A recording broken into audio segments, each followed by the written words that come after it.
fly, don't forget to check this. Okay. Because it'll probably run out. Let's go. Alright, let's do it. Let's do it. Do it. Balls. Alright. Woo! Good idea. How many squeezes you got? So, this is going to be like literally everything that I thought and have come across, like with Entourage, with Chatting the Loop, with what we went through. It's just like, let's fucking nail communication and make it like everything that we can do possibly. So it's presenting just a shitload of ideas about like all the stuff we could possibly do and then refining it from there. So like there's a little bit of an agenda that I sent out. Did you guys have a bit of a look at that? Yeah, sweet. So like we'll roughly follow that, so I got my timer set here. Yeah. But pretty much like the idea that I kind of came to the crux of, like from what we talked about for the first 2 weeks, is like raving fans is what we're like trying to create with our communication. So if we frame everything with that mindset of like, let's create raving fans, then it will put us in a good place, like if in doubt, you know? So there's heaps of stuff we can implement, and my vision of this is like, I've got all of the things that we can do from what I've seen, and like I'm sure you guys all have really, really good ideas, and it'll be just like, I want to be kind of like the driver for that. So if you guys think of any ideas, like we'll have a running Google Doc, we can send them in, make it part of our culture. So I'll put up here like culture, like things that we're going to agree on that are above the line, so that like we write them up as we go along. Do you want to take a photo of that just so I can rub that on? Yeah. And then that way, like we walk away from this with like the clearest picture of what we can do directly, and it's going to be something that we keep doing, because I think it's like literally the one thing that will separate us, and it's what we already do amazingly. But for us to like be better than anyone else, it'll be huge for us to be able to do that. So that's kind of like what I see with all this. So yeah, just a bit of context around it all. But the idea of like a raving fan is just what we always talk about, someone that promotes our business, what we have, right? What we really have is just how can we increase the percentage of people that come through the door, so that, you know, everyone that comes in is a raving fan instead of some people falling through the cracks. So like, just to illustrate that, you know, we already do it amazingly. So I don't know if anyone knows, 1, Net Promoter Score, or 2, what our Net Promoter Score is. Like, are you guys familiar with the kind of concept of Net Promoter Score? Broadly. Broadly? Yeah. So like, Not enough. pretty much it's just how good people rate your business based on the service, and it gets sent to every single one of our clients. And like, I think it's slightly skewed because in healthcare, like you're working with people who are like at their most vulnerable, but essentially we have a fucking amazing rating. So 71 is the average in healthcare, and that's across like, you know, you've got some pharmaceutical companies, and this is just a kind of like industry board website, but some pharmaceutical companies and all that. So like up here is the top, like there's, this is in America, 98s, 99s, 95s. Anything above like a 70 is pretty fucking good. And ours is 99.95. So it's literally like pretty much 100%. So people that review us, like we've only had one detractor. People that review us so highly. So it's like, don't see this as like, holy crap, there's so much we need to do. See it more as in like, this is something that we can get 1% better at each and every week, and we can continue working on it to like separate ourselves into like what LK's vision for the business is, which is to like, you know, be the world-class delivery of exercise and kind of change the way that the industry works, so that people don't have to go through hospital and all that kind of stuff. So essentially, going back to the vision, I think this is what I really enjoy about the communication side of things is like, it allows us to remind ourselves of like why we're here, what the vision is for the business and all that every single day. So, you know, like I kind of put like a little question of what would this mean for us, and I think it's just a matter of like, we don't necessarily need to sit down and write it out and all that, but it's just thinking about it in each day will allow us to really get a clearer idea of like where the communication can go. So, you know, like Luke said, you know, have our programs being delivered in every major city across Australia, with education and services accessible to anyone, anywhere in the world, at any time. So like, I guess, to think about what that means for you guys, like, what do you say is like a big opportunity for that, like that, if you just like had one thing to say about, oh, okay, I see this happening within that vision. Yeah, well, yeah, pretty much it like says on the screen there, like to have, you know, our knee program be like the go-to program for rehab, for knee rehab. Yeah. They're not just limited to knees, obviously. I think because no one else really does knees the way we do it. Like, there's other sort of little programs here and there, but the fact that we can get someone from rehab, like from that acute stage, through to post rehab, like performance, whatever that may be, I see that as like the big thing. Yeah. And it's that, I think that's what separates us from a lot of other people, and that fact that we have a multidisciplinary clinic. Yeah. So it's not just EPs, it's like you got physio, you got your EP, but you got your PT as well. So yeah. Me? What's the question? MTP. Just like where you see something that you're interested in fitting within this vision of what we can create. I guess it's Hey. getting like for each one of us is getting our names out there as the practitioner for 100%. whatever programs that we offer. Like, yes, it's the business, but it's also you. Yep. I think like that's something that I want to drive, and like I want this to be a bit more of like a conversation about the things that we want to see. And I mentioned it yesterday, of like I want to be able to create, kind of use the marketing platform that we've got to promote you guys, so you can work with the clients that you want to work with. And if that's something we want to pursue, like what I want us to take away from this is like being able to come out and directly implement everything that we're doing on a daily basis. So it's like exactly what you said there, getting our names out there to work with who we want to work with.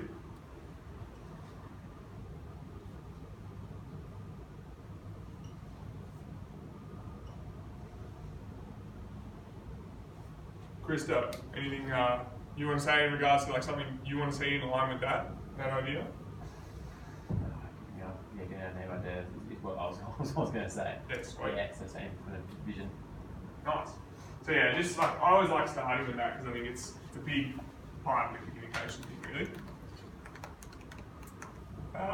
Just to remind, like of this, there's going to be like a lot of things discussed, and like I think it becomes more and more apparent the more like we go into like all the stuff we can do. It's only by saying no to a lot of things that we can really concentrate on what's most important. So like I think there's going to be a lot of things that we can do, and it'll be like let's decide on the most important and implement them directly as soon as possible. I think that will be the best way to go about it. And kind of like as I've written, like I really want this to be a bit of a conversation. Like we've got, thankfully, like Luke's given us a lot of time, like given us 3 hours to really like workshop all this stuff. And I think it's going to be an awesome opportunity to like get an idea of all that we can do, and then nut down on like what's the most important. So, aims have kind of hinted at this, but pretty much, give us an overview of the whole dynamic process of communication. Like it's a huge beast, and like as Dave kind of hinted at when he first created it, it was like, this is massive, let's start on like a few things.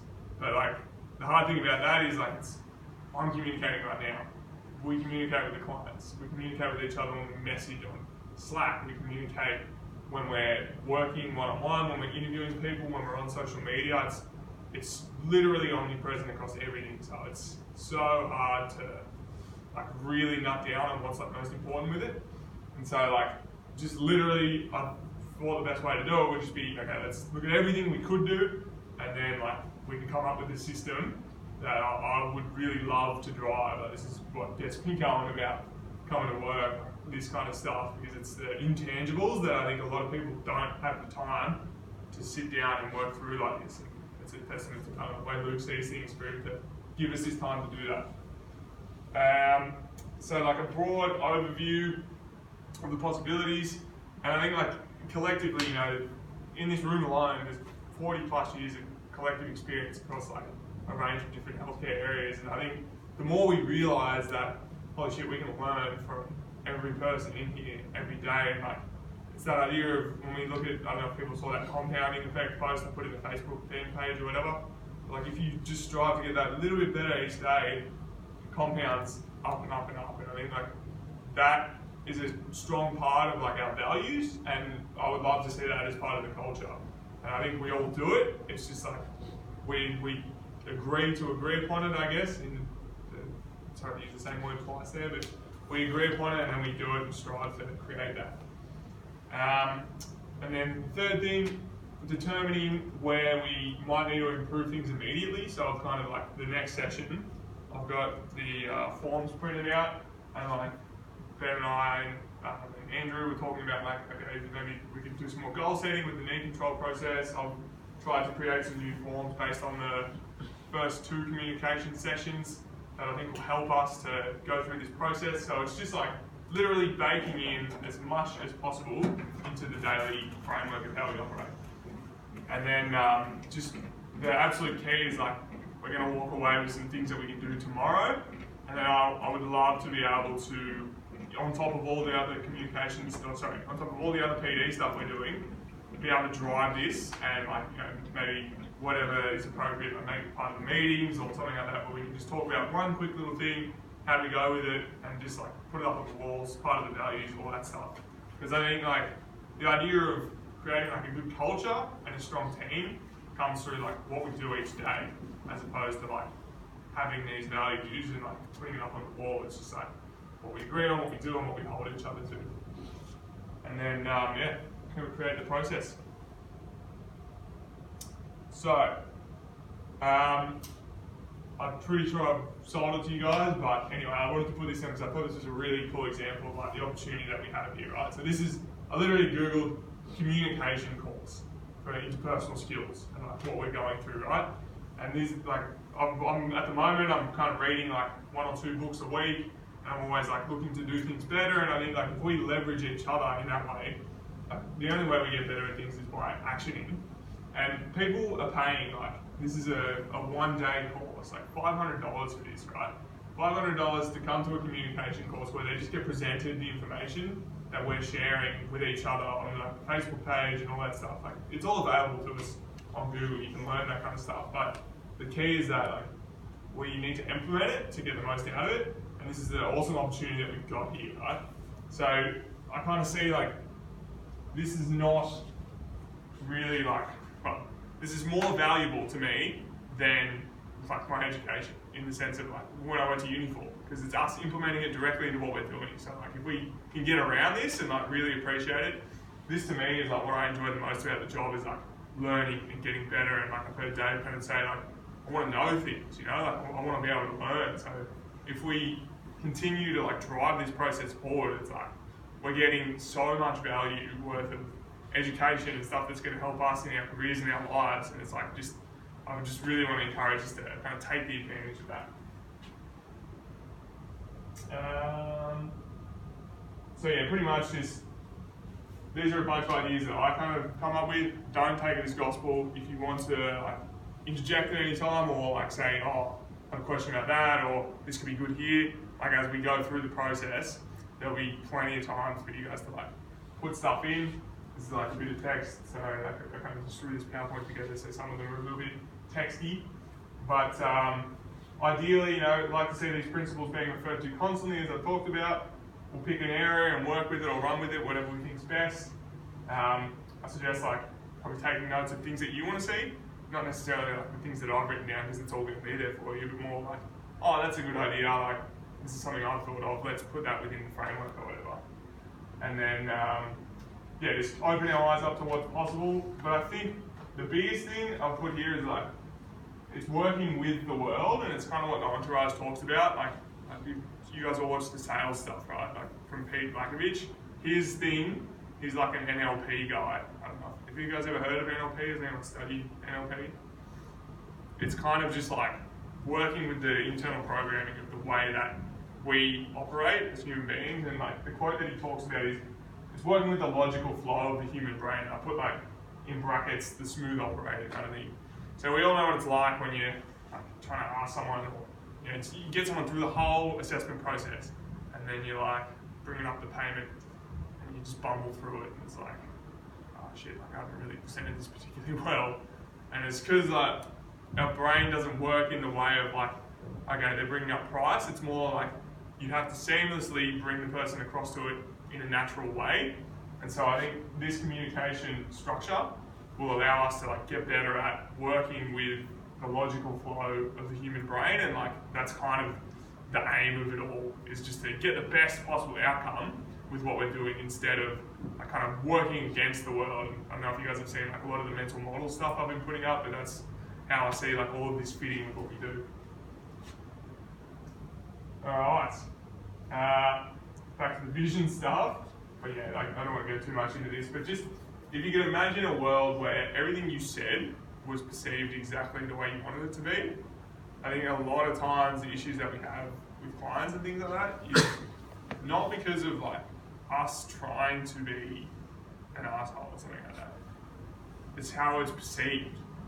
And I think if you start to like think about that in situations, like we probably already think about it to an extent, but like how what we're saying is perceived is such a crucial element. Like they talk about communication, about 7% of your communication is verbal and 93% of it is non-verbal. So it's like your body language, your tone, the way that you're looking, all that kind of stuff. Like it's very difficult to kind of decipher all of it and like put it all into a context of how it's applied. But when we think about communication in that sense, it's like, okay, what we're trying to do is have a result, get a result, and it's about how we communicate and to get the result that's intended. Instead of kind of like, okay, I'm saying this, it makes sense to me, doesn't make sense to that person, but I don't know why, and I'm just going to put it down to them. It's like if we take ownership and responsibility of the way that we're communicating to get a desired result, then that helps the framework to kind of move forward. I put this up just because like I don't want you guys to think, oh, like this is BK getting up and like this master of communication and all that shit. Like I will be the first person to admit like I am nowhere near being as good a communicator as I could be, and I don't think I'm anywhere near being the best communicator in the room. It's just like this is the part of the job that I absolutely love. I enjoy heaps, and this is how I learn best, by helping teach others like what I kind of understand and how I see things. And like, I mean, most of the time when I learn a new topic, because I'm reading so much, it's like I'll just put it in a PowerPoint anyway. So like, this is the kind of stuff I do anyway, and that's kind of why I'm like doing so much time, putting so much time into this stuff, like off hours, because it's like, well, I'd be doing it anyway, and I love it. And like, I guess it's a real honor to be able to share it with you guys and like grow the team in that sense. So yeah, like I just really enjoy this part of it. I'm trying to work out how to scroll through these notes here. That's annoying. Oh, well. But yeah, it's basically like, I don't want you guys to think, oh, this is just like all there is to it. It's more like, let's open up the conversation and the dialogue. The more I look into it, the more important it seems to become. Really, like it's one of those topics where you just dig into it a little bit and it's like, wow, there's a lot to it. So that's pretty much like introducing it.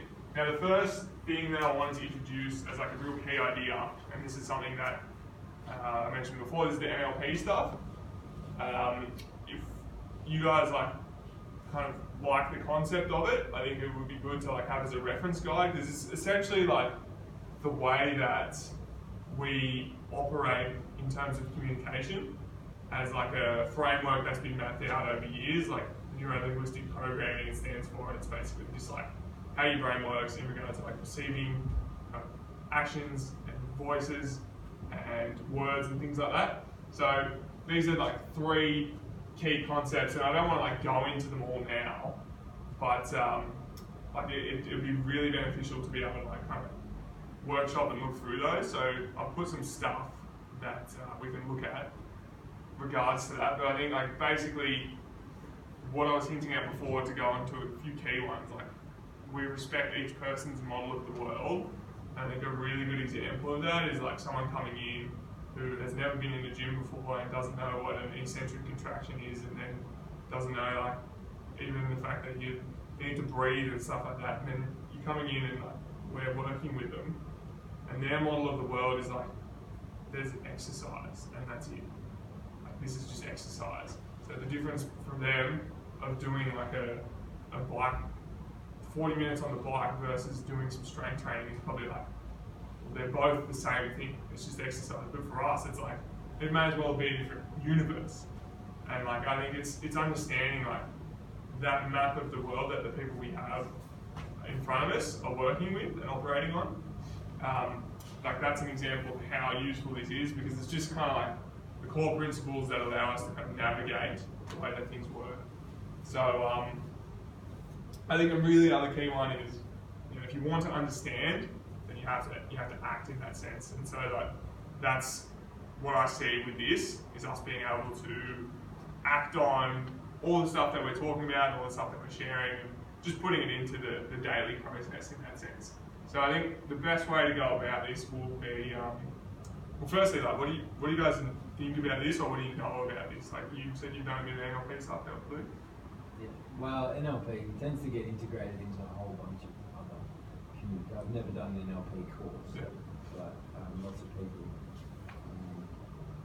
who present on other communication topics have done NLP and Yeah. really get into what they do. Yeah. So I understand the philosophy of it. Yeah, like I think it's, as Luke said, like it's pretty much a useful way to describe how good communicators operate, instead of thinking it's the be-all and end-all. What do you guys think? Like, think it's something useful?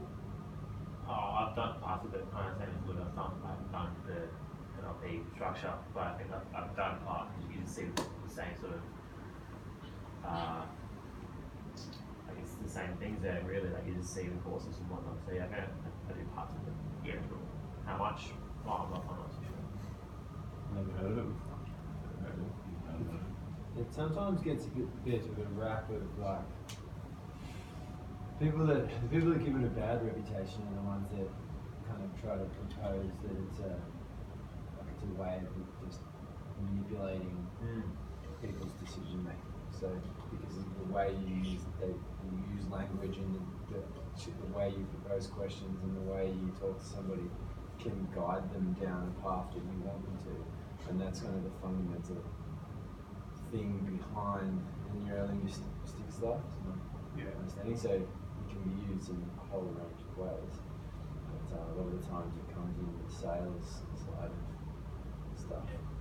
But like, I guess the way I look at it in that sense is like, well, no matter what, you're always selling, right? It's kind of like either you're selling and you're doing it badly, so like you're not selling the person on your point, and then your communication doesn't go as intended. And it's kind of why I put up like that. Imagine a world where everything you communicated was communicated as intended.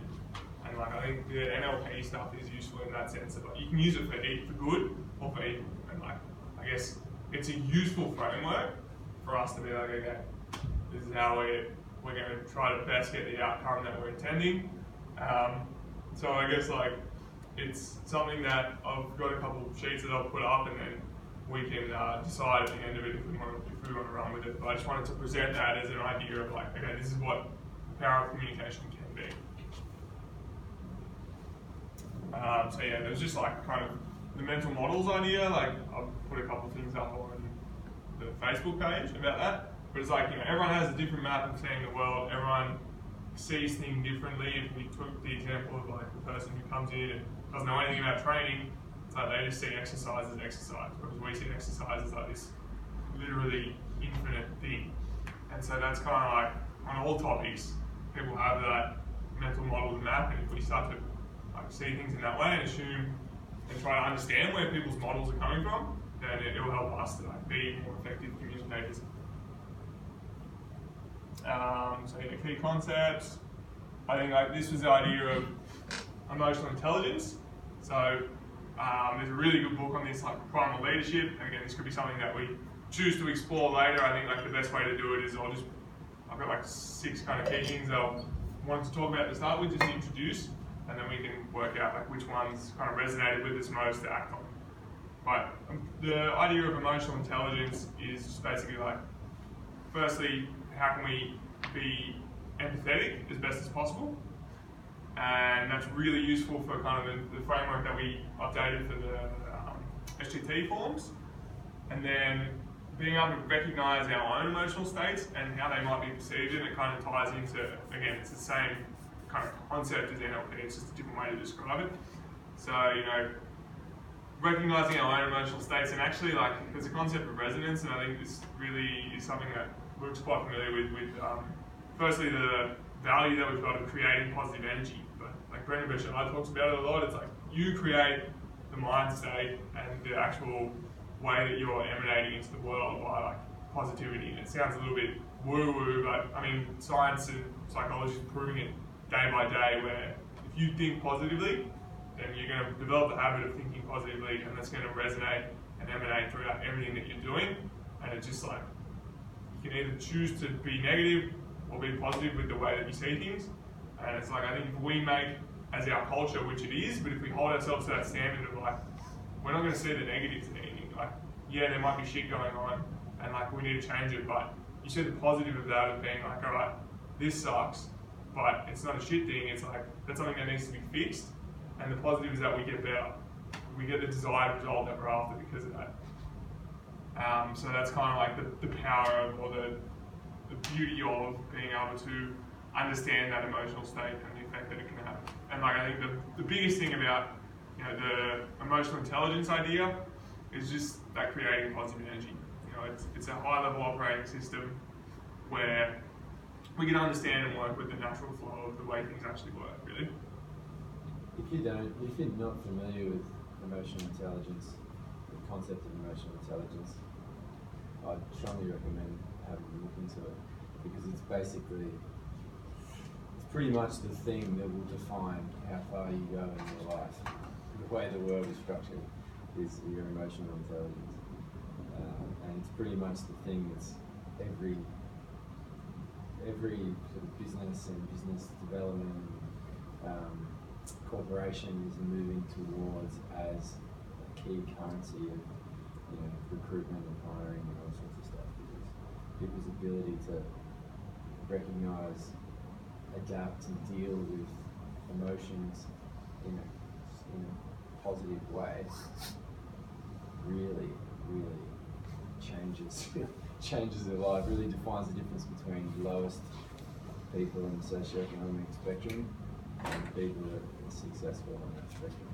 Yeah, like I mentioned that book, Primal Leadership.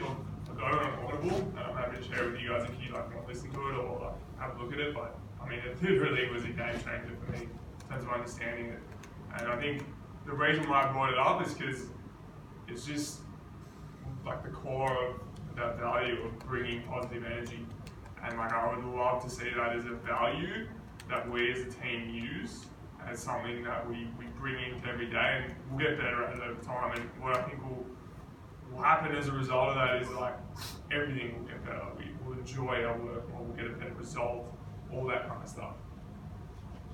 So yeah, there's the resonance idea, like what we bring ourselves with in a day. Like, we all know what it's like when we come in with like a shitty mood, and if everyone else is positive around us, like, it can actually bring us up.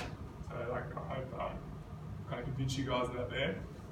The idea of like transparency, transparency. We have the option to create like our own culture here, and like it's like that idea of being positive with it, like positively critical of people when they're not getting above the line, and that's the importance of us kind of defining the line of where we're at, and like it's all kind of put up there, like on the board there, like we'll set the line, and then these are things that we agree on that we want to try to drive, and then we can work with that to iterate it. It's on our board, sorry. So yeah, like just being transparent and like working with it in terms of like seeing the positives of criticism instead of criticizing people and like just being like, oh, that person sucks, and that's it. It's like, no, this is something that we can get better at and we can continue to work towards. So yeah, like that's basically the points of that. And then I think like a really useful thing to do will be in the next kind of like little session, we'll kind of set the above the line standards. And like we talked about this kind of yesterday, and there's a bunch of things that we do, you know, time when focus is allowed. Like that's a standard that we hold ourselves to. We don't disturb people when they're trying to get their work done, and that's important, right? Like, did you update yesterday? Or yesterday? Yeah. I didn't talk to him about this. Is not like, oh, that's why that's we like haven't fresh. paired up That's on like, fresh. let's bring this up and vote. And then today he comes in with the presentation. Like, he heard it, he went straight away. Drop that straight in. well, yeah, I was literally just like, that's the thing. That's how I look at it. It's like I just like implement. This is what I love. So, the professionalism I think is a crucial one. And like this is again, it's all stuff that's within our values, and this is just kind of like what I was saying. Like we agree to be professional in the setting, and like we come in where we're agreeing that this is the job that we need to do, and we come in and like it's like the example of the knee surgeon, right? Like a knee surgeon can't come in to work and be like, fuck, I'm tired. Jeez, didn't get the greatest sleep. I just shortcut that little. I'll chop that ACL a little bit off, and like, yeah, that's fine. You know? Play some shit music, right? The what? Surgeons play some shit music when they're in surgery. Yeah, It works, it works. mate, it gets him through it. Yeah. But like, I think it's that idea of like you can choose to switch it on if you want to switch it on, and I think the more we hold ourselves to that standard of professionalism of what we agree on, then like it'll just be easier for us to do that, and that becomes part of the culture, and it's a doing thing that we do every day. So like it was a great example that I heard from like Seth Godin of like the knee surgeon doesn't just come in half-ass it, and it's the same thing with us, you know. Like if we don't make it a choice, with the habit gets formed, and like I think we kind of do it well, like really well. But it's just like let's agree on that we're going to hold ourselves to that. And I think this is something a big part of communication. Like again, these are just 3 ideas that I came up with. We can do more in like the workshopping, but like brevity, and it's the idea of like what is the least amount of things that I need to say to get the desired effect or the desired outcome, and that's crucial in that sense. Sweet. And next session. Sweet. So it's kind of like the next session was like the hats of the communicator. Let me just check.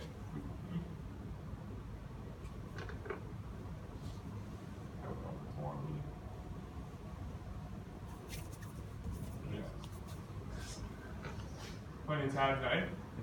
Yeah, mate. You've got enough applications open? Yeah, that would freak me out. Yeah, My sweet. desktop just like Hurts hurts the my head. computer. It hurts my head, yeah. Like, hurts my OCD. Hurts my OCD.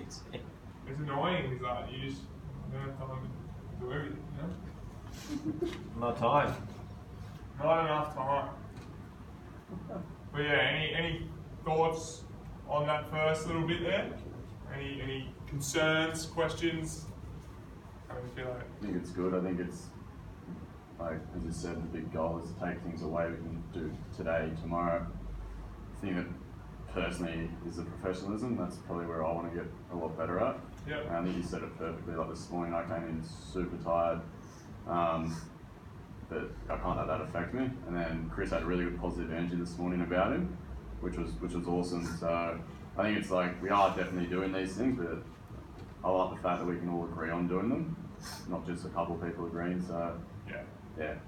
I'm guilty of this. Like I try to be gung ho all the time. And I come in sometimes and I'm just like, man, like I don't know. I just don't do it. I And think, it's I so think hard. Saturdays are a perfect example, especially for the people in our industry. It's like we sort of have to deal with it. It's very common in our industry to work weekends, and you know none of us probably want to work on the weekends. We've all got things you'd rather be doing, but I think having that same energy we have on Monday morning, Tuesday morning, like sticking that throughout the whole week, because Saturday's one of our busiest days as well.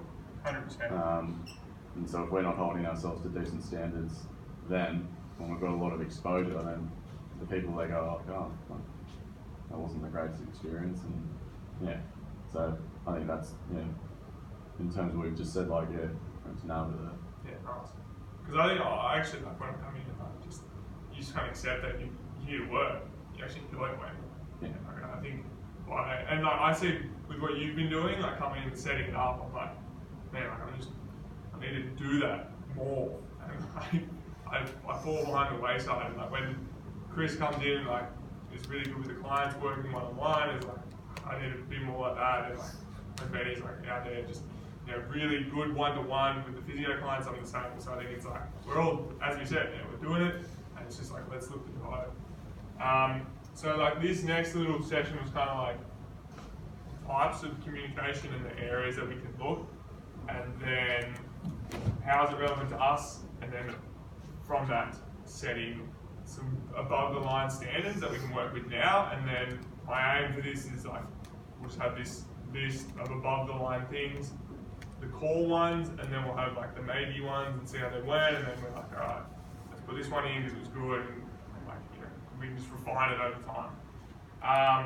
But I think like the crux of communication, what I really like is it's not what we intend to communicate, but instead how it is perceived that matters. Because like at the end of the day, like you can come in and like have the best intentions, but if you look like you like real like telling someone to do it, like they hate it.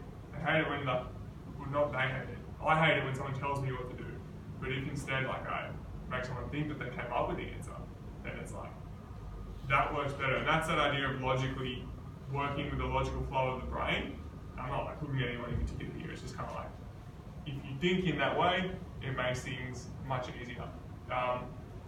So yeah, we got like types of communication. These are literally something that I just thought of, right? Like, I think if you realize like you're wearing a different hat each time you communicate in a different way, it's like you can communicate empathetically, which is kind of like that motivation interviewing idea, getting someone in, and like the emotional intelligence concept of sitting down with someone and kind of like, all right, you know, where is it that you are? I hear what you're saying, tell me more about that, et cetera, versus like a casual communication where it's like you're having a conversation with someone like what you would do in a class, where you're just trying to make someone have a good time. You're not trying to dig for anything or anything like that. And like, it's a completely different hat that you're wearing in that sense. And then you've got like a professional, which is, I guess, like I'm not quite being particularly professional now, but it's like when you're laying down the law of like, okay, this is exactly how it needs to happen, and this is the rehab process. And I think if you realize like, okay, in an initial consult, a lot of the time you're going to be switching from casual to start with to get them warmed up, and then empathetic when they start talking about their story, and then it's professional towards the end where you're like laying down the treatment plan, and then it's kind of like a little bit coercive where you're like, okay, and this is why like, it really works with what you're doing, and then you probably switch back to empathetic so that like you work with the logical flow of the way that their brain works, and you lower the barriers to resistance and things like that. So it's just like getting an idea of the different ways that we communicate, and I think you'll do it, but like, as I said, presenting the options and actually how things happen allows us a lot more degrees of freedom to play with these things and work on it. The coercive one is massive.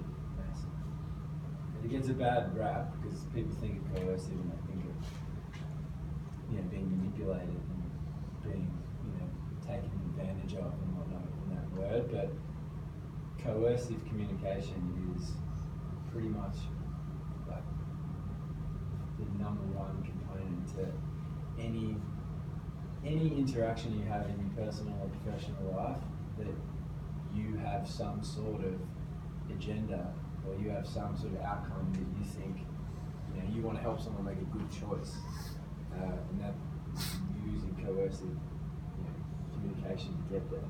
And it's often not what you think it is. I think we should probably loop back on that coercive stuff, because 100%.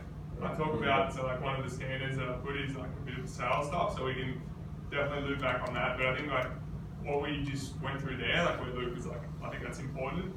I'd like idea that like, we all come up with like, you know, a few things like that we think are important, and then we can workshop further down the line for that stuff. So I think that's kind of how I see that best. So if you guys want to take notes or anything like that for that kind of outcome, like, I think that'd be awesome. But yeah, hopefully we'll touch back on that in the sales part, and if you feel like it hasn't been done justice, then we can add more through for sure.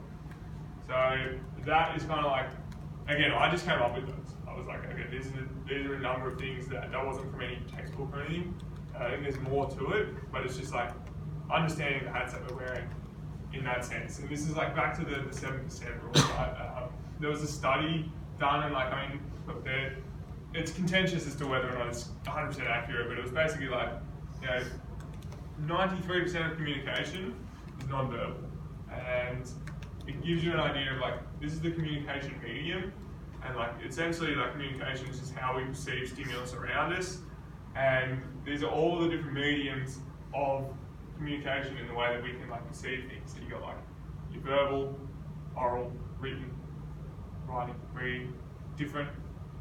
Speaking, listening, also different. You know, me, I'm like, by speaking, I'm learning myself through like the feed-forward mechanism. By you guys listening, you're all perceiving it differently because you have different mental models and views of the world, all that kind of stuff. So that, with each person, is going to be different. And then non-verbal, like there's all of the different things. Like you imagine if, like the non-verbal, if I was standing here, like, yeah, non-verbal communication, facial expression, gestures, body language, like this is going to have a completely different effect to if I was standing up there. And like we all know that, like it's obvious, but it's just like, again, being aware of it is that degrees of freedom of what we can do with it. Yeah, so pretty much just like, I think this is something that we could look to work on down the road. And I see it as like a separator for us to get the result that we desire with that. So some examples of like really easy non-verbal tricks. The one that always comes up, and like this is kind of like the, if you do an NLP course, they'll bring this up. It's like mirroring the person that you're communicating with, and their body language is the most effective way to form that empathic kind of like emotional intelligence connection with someone. So if someone's like talking really fast paced, then you kind of match them with that. You don't make it obvious, but it's just subtle. I don't think we do it inherently, but it's like it comes up all the time in one of the most effective ways to form a stronger connection with someone and communicate better is to meet them where they're at. And like if I'm trying to get a point across, if I talk slower, emphasize what I'm saying, and I really draw out the words that I want to be drawn out, and you guys get what it is that I'm saying, and like it helps really kind of flow with that. And I think someone that does it really well is Pete Lakovich. He's a master of this stuff.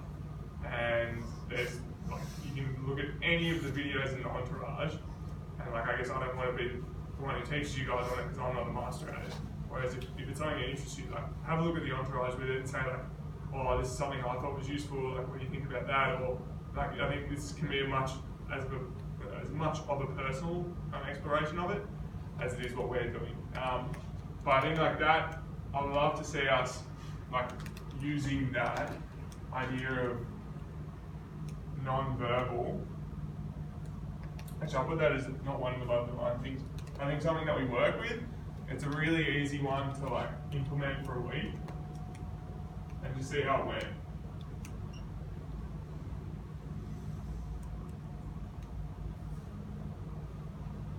And you can see like tons of examples of it, you know, like, and the NLP guy, like Tony Robbins is an NLP guy. Like all of the top kind of guys who have big impacts on communication stuff are all NLP, like non-verbal, and this is just one of those concepts, right? So yeah, tone and that. So, yeah, sweet. So we have 10 minutes. From what we just went through, what are some like above the line things that you guys think would be like cool to start defining? And like obviously we can work on this and like I'll be the driver for it for us to like continue putting it in place. But like I guess from a really superficial level, like I'll just go around and ask like what's the one thing from what we just went through or from what you can think of that you would like to see as an above the line thing that we can work with? I'll start with Chris. Positive mood. So more about moods. Like come here with a good mood.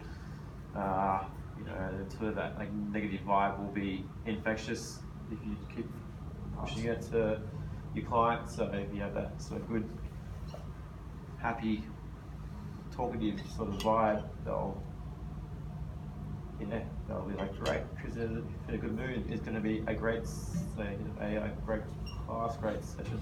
Yes, right. Yeah. And like, there's so much stuff on like, research behind this. Like, we're in an age now where like kind of metaphysics and like the quantum mechanics of this kind of stuff is actually starting to become more and more legit, and this is being proven. So like, if anyone's unsure about it, like there's so much stuff that I point you guys towards. I mean, you just do a little Google slap and that comes up. So I think that's a huge one. So yeah, that's awesome. I'd love to do all that. That's huge for me. Like I kind of pushed that pretty hard with the like small group stuff. So I feel like we all do that well. Yeah. But I feel like I've ramped it up this past I guess the past 6 months. Is there anything else, like any other little points you want to add on that? I guess if you can help someone else's mood come up, let's fucking do it. Yeah. You know, like someone's in a shit mood. If you can find out why, if you can help fix it, 100%. just find out why. You know, and if they want it, they want your help, then great, you can help out. If not, just be like, I'm here for you. Let's get this done. Like one thing, as a little side note with that, like one thing that always gets my mood in like a positive light is like I realise, you know, why I'm here in this position. Like it's because I started EP or exercise science because I wanted to like, you know, make that positive change. And like what I like most about the job is coming in and, you know, I connect with, okay, this is what I want to do in my life and this is why I'm here. And, like I love that, and this is why like I'm in the job. So I guess it reminds me of all of the great things that I studied for to get here, and just like that helps me to be positive in the sense of like 10, 15 years down the line, and this is something they talk about in the emotional intelligence book. It's like the best example of creating positive energy is like if I could use it, like we'll do it now because we've got time. I get you guys to sit there and say, for a minute, think about if in 15 years you could have like everything you wanted, and like your like, wildest dreams would come true. Like what would that look like? And just have a little like 1 minute think about that. Do that now, I guess. Easiest way. You don't have to say it. I've got mine ready. Yeah, like you know what it looks like. You imagine that. Imagine that world kind of thing. Exactly. Yeah. And if you feel like the energy that comes as a result of that, that's like the advantage of the positive thinking. So like I think it's just you can feel it in each moment if you see that, right? Like whatever it is that you want to do. So that's awesome. And like yeah, just connecting each other with that kind of stuff. Benny, what do you think? I guess a bit of like professionalism and non-verbal communication. Like, yes, we're an exercise clinic, but you know, like wearing sweatpants or I don't know. I guess it depends on what day you've got. But if you've got a day where you've got lots of one-on-one clients and dress like you're selling the business, if that makes sense. Yeah, 100%.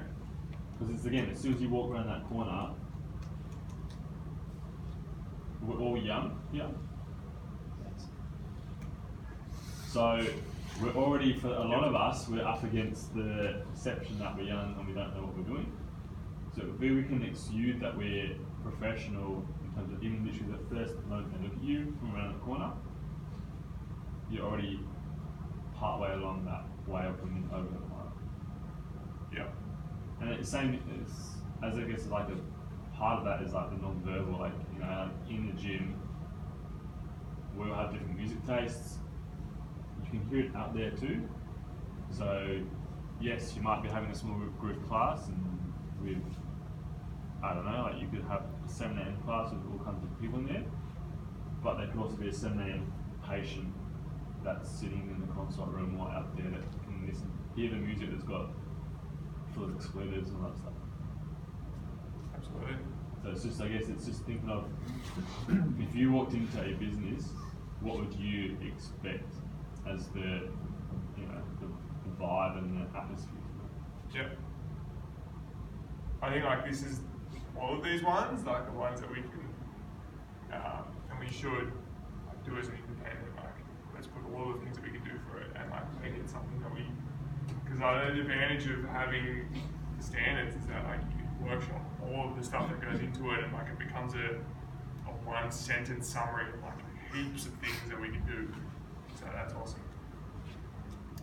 Big way. So I was thinking in terms of like feedback for each other, as you're talking about, like it's not negative, but you know, critical feedback to each other, good and bad. You know, where could we improve? What you're doing well. Make sure we all know that, and then not that just we know, but we act upon it. So yeah, if I'm communicating with Ben about, a client who he's going to hand over to me, and then after a few weeks say they're not getting great results, and then they go to Ben, and it's like, well, looking at me, well, this is probably what you could have done better, this is what you did well, they're still going to come with you, let's try and work it to be more in this line, something like that. Yep.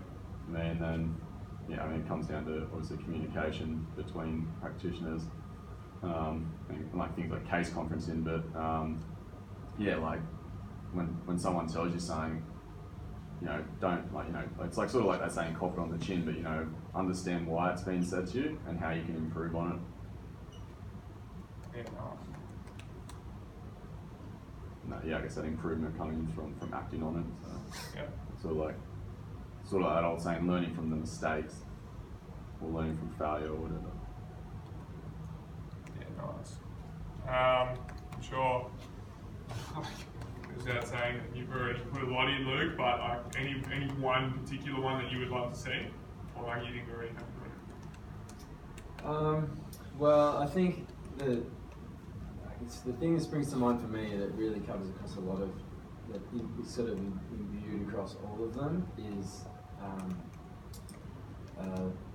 like setting a line of self-awareness, where if you're aware of how your interactions, your environment, your communication, your appearance, your behavior impacts on others, and you consistently kind of reflect on that, then you'll consistently get better.